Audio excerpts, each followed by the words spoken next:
Asalaamu calaykum waraxmatullaahi wabarakaatuhu. Kusoo dhawaada asxaabta kanaalka Naciim Studio iyo Daarul Khayr Media. Halkana maanta waxaa idinku soo gudbin doonaa barnaamijkii taxanaha ahaa ee qisooyinka ay aad nooga barateen bisha Ramadaan ee barakeysan. Fadlan kusoo dhawaada qisada maanta. Waxay ahaayeen asxaab oo aad isku jecel.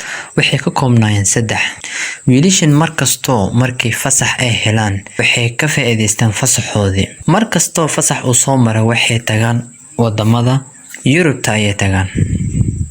Fasaxii waxbarashada markii la gaaray ayay isku waafaqeen inay fasaxa tagaan mid ka mid ah wadamaha reer Yurub si ay fasaxooda ugu qaataan halkaas. Haddaba waxay go'aansadeen inay wadanka aadaan.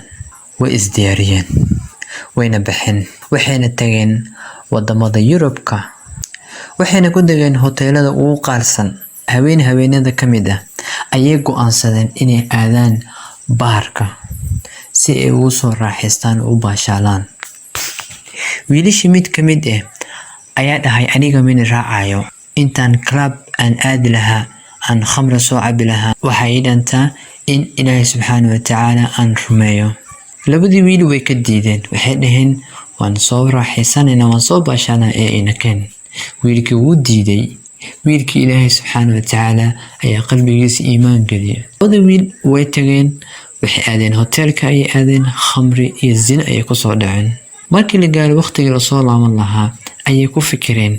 Waxay dhaheen, wiilkan muuni raacin, bal ka waran hadduu ni sheego markaa u laabatiin dalkiini.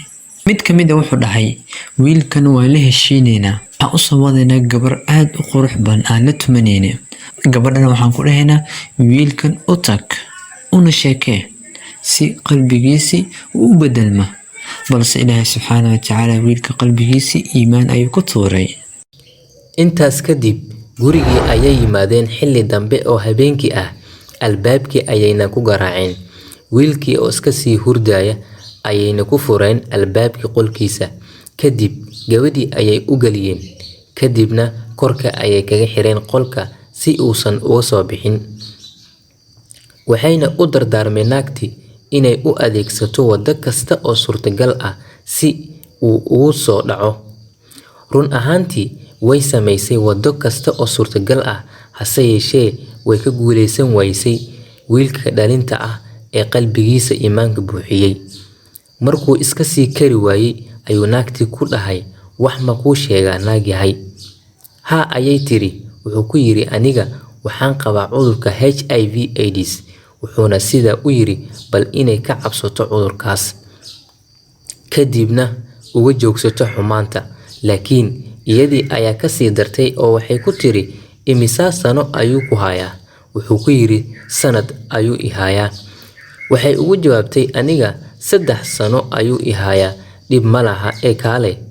Kadib markuu maqlay ayuu aad u naxay. Kolkaas ayuu ku dhawaaqay waryaada isaga oo la hadlaya asxaabtiisii guriga ku xiray. Markay dhawaaqiisa ka yaabeen ayay albaabkii fureen, wayna weydiiyeen waxa helay. Wuxuuna ku yiri, war naagta miyaad u wada tagteen labadiinuba? Haa ayay yiraahdeen. Markaasuu yiri, haddaba AIDS ayay qabtaa la socda. Naxdin ayay la dhiman gaareen. Habeenkii oo idil ma aysan seexanin. Subaxii markii uu waagu baryay ayay aadeen dhakhtarka. Waxaana laga helay dhiiggii laga qaaday inay sidaan labadooduba cudurka HIV/AIDS-ka. Markaasuu yiri wiilkii, waxaan soo xasuustay hadalkii Nabiga sallallahu calayhi wasallam ee ahaa, ittaqillaha xaythuma kunta. Meel kasta oo aad joogto, alla ka baq.